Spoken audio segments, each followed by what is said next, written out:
Hello বন্ধুরা, Mampi cooking রেসিপিতে আপনাদের সবাইকে স্বাগত জানিয়ে চলে এসেছি আবারও একটি নতুন রেসিপি নিয়ে। তো আজকে আমি বানাবো চিংড়ি মাছ দিয়ে ফ্লাওয়ার মোমো। তো চলুন রেসিপিটা স্কিপ না করে পুরোটা দেখা যাক। তো প্রথমে এখানে যেহেতু কালারিং মোমো বানাচ্ছি, তো প্রথমে এখানে আমি একটা বিট নিয়েছি, বিটটাকে একটা ছিনলি দিয়ে ভালোভাবে ছিলে নিয়েছি। এরপর একটা ছাঁকনি দিয়ে এইভাবে রসটাকে ভালোভাবে নিচড়িয়ে নেবো। এই দেখুন আমাদের বিটের রস একদম রেডি হয়ে গেছে। এরপর কড়াইতে বিটের যে রসটা বের করে রেখেছিলাম সেটা দিয়ে দিলাম।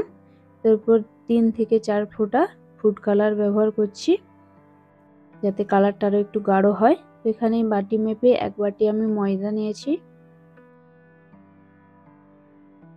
তো এরপর দিচ্ছি স্বাদ মতো লবণ। তো এখানে 2 থেকে 3 চামচ আমি রিফাইন অয়েল দিচ্ছি।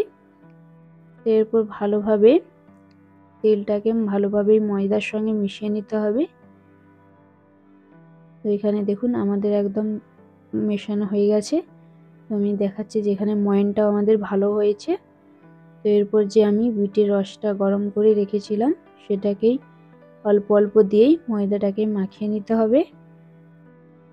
এখানে আমি এরকম অল্প অল্প দিয়েই ভালোভাবে ময়দার ডোটাকে মাখিয়ে নেব, যাতে বেশি দিলে পাতলা না হয়ে যায়। এই দেখুন আমাদের একদম ডোটা মাখানো হয়ে গেছে। তো এরপর আমি ডোটাকে একটা এইভাবে চিক নিয়েছি, এইভাবে এক চিকের ভেতরে ঢুকিয়ে রেখে দেব যাতে ডোটা নরম থাকে। তো এইভাবে আমি মুড়ে ঢাকা দিয়ে রেখে দিলাম 10 থেকে 15 মিনিটের জন্য। আমি যেহেতু চিংড়ি মাছের মোমো বানাচ্ছি, তো প্রথমে চিংড়ি মাছের মাথাগুলো এইভাবে কেটে বাদ দিয়ে দিলাম। তো এরপর খোসাগুলোকেই ভালোভাবে ছাড়িয়ে নিতে হবে। তো এরপর ভিতরের যে নোংরা অংশটা সেটাও বের করিয়ে দিলাম। এইভাবে সবগুলো ছাড়ানো হয়ে গেলেই আমি হাতের সাহায্যেই এইভাবেই ম্যাশ করে নিলাম ছোট ছোট করে। এখানে সবগুলো আমাদের ম্যাশ করাও হয়ে গেছে। এরপর দিচ্ছি লবণ ও গোলমরিচ গুঁড়ো ও কিছুটা লেবু রসে দিলাম। এরপর এটাকে ভালোভাবে মাখিয়ে নিতে হবে। মাখিয়ে 2-3 মিনিট এইভাবেই রেখে দেব আমি। মোমোতে দেওয়ার জন্য কিছুটা সবজি নিয়েছি, আমি নিচ্ছি ক্যাপসিকাম, গাজর, ধনেপাতা ও কাঁচা লঙ্কা, নিয়েছি পেঁয়াজ। এরপর কড়াইতে আমি 1 চামচ রিফাইন তেল দিয়েই তেলটা গরম হয়ে এলেই এরপর দিচ্ছি পেঁয়াজগুলো দিয়ে এইভাবে হালকা ভেজে নেব। তো পেঁয়াজগুলো ভাজা ভাজা হয়ে এলে এরপর যে গাজর ছোট ছোট করে কেটে রেখেছিলাম সেগুলোও দিয়ে দিলাম। এরপর এখানে ক্যাপসিকামগুলোও আমি দিয়ে দিলাম। তো সবজিগুলো এখানে অবশ্যই বেশি ভাজা যাবে না, হালকা আঁচেই ভেজে নিতে হবে। তো এরপর ধনেপাতা কুচি ও কাঁচা লঙ্কাও দিয়ে দিলাম। এগুলো হালকা ভাজা ভাজা হয়ে এলেই এরপর যে চিংড়ি মাছটা ম্যারিনেশন করে রেখেছিলাম সেটাও দিয়ে দিলাম। তো এটাকে ভালোভাবেই সবজিগুলোর সঙ্গে মিশিয়ে নিতে হবে। তো দেখুন মেশানো হয়ে গেলেই দিচ্ছি স্বাদ মতো লবণ ও 1 চামচ টমেটো সস দিচ্ছি আমি। ভালোভাবে মিশিয়ে নেব আবারও এখানে আমি ভালোভাবে মিশিয়ে নেব। তো এখানে আমাদের একদম চিংড়ি মাছের পুর রেডি হয়ে গেছে। তো এরপর 15 মিনিট পরে আমি ময়দার ডোটাকে বের করে নিলাম। এই দেখুন বের করে দেখাচ্ছি যে ময়দার ডোটা কতটা নরম আছে।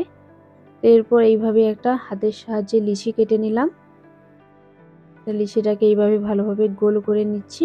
তো এখানে সঙ্গে সঙ্গে মোমোগুলো বানিয়ে নিতে হবে, নালে ময়দার ডোটা শক্ত হয়ে যাবে। তো দেখুন এইভাবে আমি বেলে নিয়েছি বেলনি দিয়ে। তো এরপর এর মাঝখানে আমি চিংড়ি মাছের পুরটাকে দিয়ে দিলাম। এরপর এইভাবে হাত দিয়ে আমি, তো মোমো তো অনেক ডিজাইনের হয়, তো এখানে আমি একটা ফ্লাওয়ার ডিজাইন করছি।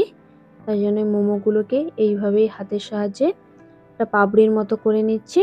তো দেখুন এইভাবেই আমি 5টা পাপড়ি করেছি। এখানে এরকম হাত দিয়ে আমি ভাঁজ ভাঁজ করে করে একটা ফুলের আকার দেব। তো এইভাবে একটা একটা করেই একটার সঙ্গে আরেকটা জুড়ে দিতে হবে। এই দেখুন এইভাবেই সবগুলো করে নিতে হবে।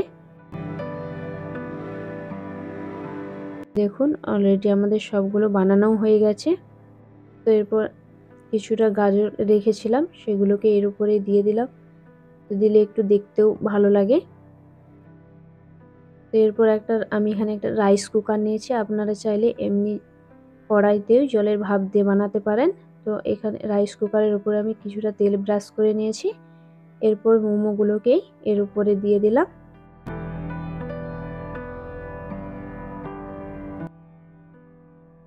মোমোগুলো একে একে দিয়ে আমি এরপর ঢাকা দিয়ে আধ ঘন্টার জন্য রেখে দিয়েছি।